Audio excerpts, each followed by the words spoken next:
मैं जब सुनता हूँ सत्ता पक्ष के लोगों को तो मुझे वो लाइनें याद आ जाती कि वो झूठ बोल रहा था, बड़े सलीके से मैं एतवार न करता तो और क्या करता। वो झूठ बोल रहा था बड़े सलीके से। जब से ये सरकार आई है, रेल एक्सीडेंट्स और पेपर लीक में कंपटीशन चल रहा है कि कौन आगे जाएगा। इस सरकार का लगातार ये 11वां बजट है। 11वें बजट के बाद भी नाउम्मीदगी दिखाई दे रही है और सरकार में है तो सरकार के लोग तो अच्छी बात करेंगे ही। न केवल नाउम्मीदगी दिखाई दे रही है बल्कि जो चेहरों पे खुशी होनी चाहिए थी सरकार बनने के बाद, वो चेहरों पे उतनी खुशी नहीं दिखाई दी।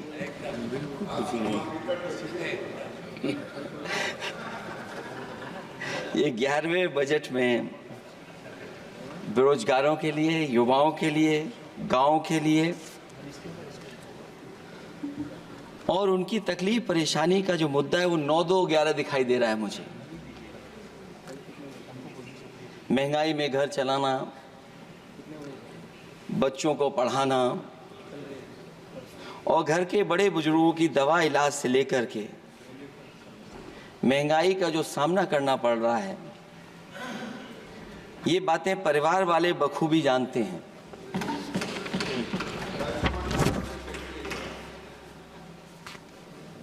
मैं जब सत्ता पक्ष के लोगों के जो आंकड़े देखता हूं और सुनता हूं,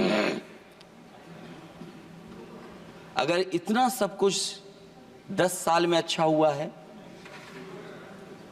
तो आप हंगर इंडेक्स में कहां खड़े हैं? अगर 10 साल बाद भी यही बात सत्ता पक्ष की तरफ से आएगी कि हम कहां खड़े हैं।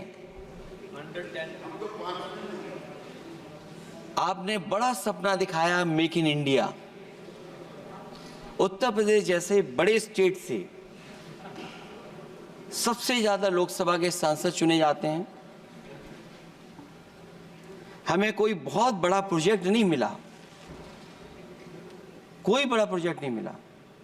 प्रधानमंत्री जी मिले हमें।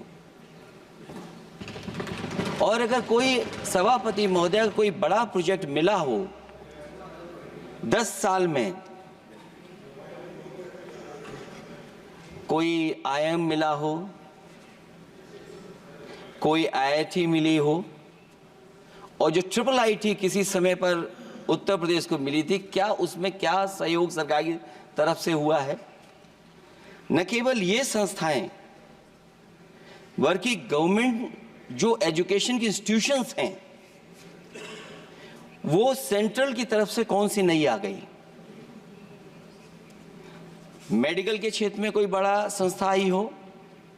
जो 2 एम्स आए हैं, मुझे याद है कि रायबरेली का एम्स भी समाजवादी सरकार में जमीन दी गई, उसके परिणाम है कि वह एम्स बन गया। गोरखपुर में भी जो एम्स आया,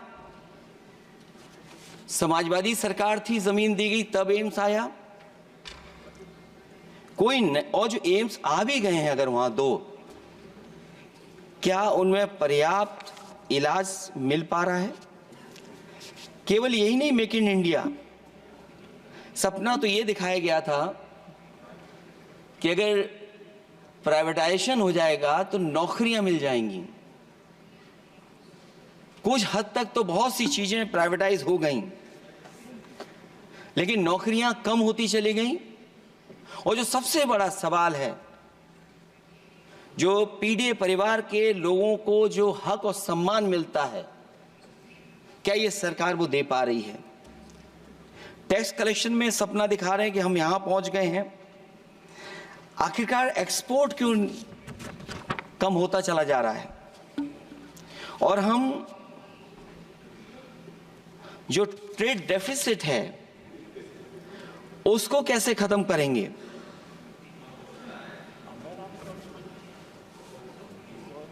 10 साल में अगर हम वहीं के वहीं खड़े हैं और कोई ऐसा कुछ न दिख रहा हो और परिणाम जो रिजल्ट आए हैं यूपी के, उसमें दिखाई दे रहा है कि आपने कितना काम किया है। सभापति महोदय, अगर ये सब कुछ अच्छा किया होता तो क्या परिणाम ऐसे आए होते? जहां हारे ही नहीं हैं आप, सीटें ही कम नहीं हुई हैं। देश के प्रधानमंत्री जी भी वोट से हारे हैं, वोट से हारे हैं। जो कभी 5 लाख तक जीतना था जिन्हें, या 10 का टारगेट बनाया था, कितने से जीते? तो कम से कम इन चीजों को तो देखें। मैं जब सुनता हूं सत्तापक्ष लोगों को तो मुझे वो लाइनें याद आ जाती कि वो झूठ बोल रहा था, बड़े सलीके से मैं एतवार न करता तो और क्या करता।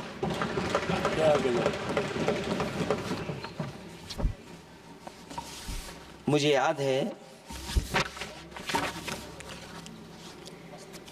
कि देश के प्रधानमंत्री जी ने जनकपुर में एक झंडा दिखाया था और उस बस में 35 लोग बैठ करके अयोध्या आए थे। सभापति महोदय, उस समय भी मैंने मांग की थी कि जहां से जनकपुर से यात्रा शुरू हो रही है और अयोध्या तक बस से लोग आएंगे तो पता नहीं कितने घंटों में आएंगे। मैंने मांग की थी कि वहां से लेकर के अयोध्या तक एक्सप्रेसवे बनना चाहिए कि कम से कम जो जनकपुर से आए और अयोध्या दर्शन करने आ रहे हैं और बस से आ रहे हैं, कम से कम उनकी तकलीफ परेशानी तो कम होती। जो आप कहते हैं कि एफडीआई बहुत आया है, मैं अभी सुन रहा था, कहा कि टेलीफोन बनने लगे। टेलीफोन बन नहीं रहे हैं, मोबाइल बन नहीं रहे हैं। वो समाजवादी पार्टी के समय पर नोएडा में जो इंडस्ट्रियल पॉलिसी थी, इलेक्ट्रॉनिक पॉलिसी थी, उसके तहत आई थी। वो इंडस्ट्री जितनी आई है उस समय उस पॉलिसी के तहत आई और बन नहीं रहा है। मेक इन इंडिया नहीं हो रहा है। लेकिन जमीन किसने दी है? जमीन किसने दी थी उन लोगों को? बिना जमीन पर हवा में बना दो तो मैं आपका धन्यवाद दूंगा। उस पॉलिसी के तहत वो झूठ बोल रहा था बड़े सलीके से। आप कह रहे हैं कि एफडीआई लाए हैं हम लोग। एफडीआई, अगर पूरे देश का हम एफडीआई देखें तो उत्तर प्रदेश को कितना एफडीआई मिला है? सभापति महोदय, अगर 1% से ज्यादा भी एफडीआई उत्तर प्रदेश को मिला हो तो बताइएगा आप। जो प्रोजेक्ट डिले हो रहे हैं, जिसकी वजह से कॉस्ट ओवररन हो रही है, उसका जिम्मेदार सभापति महोदय कौन है? डबल इंजन की सरकार है। लखनऊ में भी सरकार आपकी है, दिल्ली में भी सरकार आपकी है। आखिरकार ऐसा क्यों हो रहा है? और आज ही जब सदन में सभापति महोदय हम लोग आए हैं तो एक और रेल एक्सीडेंट की खबर सुनी है। जब से ये सरकार आई है,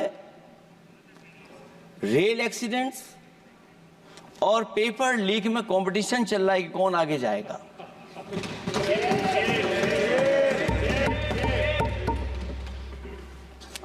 मैं तो अखबारों में पढ़ता था सभापति महोदय कि तोड़ फोड़ करके ये सरकार बनाते हैं। अभी एक सदस्य पिछली बार वो तोड़ फोड़ कर करके शायरी भी बनाने लगे हैं। जो प्रोजेक्ट और जिस प्रोजेक्ट के लिए प्रधानमंत्री जी एयरफोर्स का सबसे बड़ा हवाई जहाज हरकुलिस विमान लेकर के आए थे और वो सड़क पर उतरे थे, वो एक्सप्रेसवे पर उतरे थे, मैं समझता हूं सभापति महोदया, यहाँ जितने माननीय सदस्य हैं सब ने देखा होगा और सब ने निर्देश के अनुसार उस पर ट्वीट भी किया होगा। वो जो एक्सप्रेसवे अगर किसी ने बनाया था सभापति महोदय, जो डिजाइन, टेक्नोलॉजी का पार्ट, अलाइनमेंट, वो समाजवादियों की देन थी, वो आपकी देन नहीं थी। ये बात मैं इसलिए कह रहा हूं सभापति महोदया, क्योंकि इस बजट में सरकार चलाने के लिए आपने पैकेज दिया है। हमें कोई नाराजगी नहीं है पैकेज देने की, आप पैकेज और दीजिए। लेकिन अगर आप बक्सर से भागलपुर एक्सप्रेसवे बना रहे हैं तो आप उत्तर प्रदेश के पूर्वांचल एक्सप्रेसवे को क्यों नहीं जोड़ रहे हैं? और मैं तो कहूंगा आपसे कि केवल अगर आप 25 किलोमीटर जोड़ देंगे, जहां पूर्वांचल एक्सप्रेसवे रुक गया था, केवल 25 किलोमीटर आप जोड़ देंगे तो दूसरे काम को अपना जो बनाते हैं, आप ये कह पाएंगे कि दिल्ली से लेकर के आपने भागलपुर तक एक्सप्रेसवे दिया है। हाँ जी, वो अभी से नहीं, बहुत पहले से बन रहा है। बहुत पहले से बन रहा है। मैं ये नहीं कहना चाहता कि क्या दिया आपने, मैं ये कहता हूं कि अगर आप बक्सर से भागलपुर एक्सप्रेसवे दे रहे हैं केवल बिहार के लोगों को खुश करने के लिए, मैं उससे सहमत हूं कि आप बिहार की तरक्की के लिए एक्सप्रेसवे दें, लेकिन जो पखनपुरा, जो आखिरी गांव है जहां पर छूट गया है, वहां से आप क्यों नहीं जोड़ रहे हैं? और हमारे स्टेट के लिए आप कोई नया एक्सप्रेसवे क्यों नहीं दे रहे हैं? आप हमारे लिए क्यों नहीं दे रहे हैं एक नया एक्सप्रेसवे?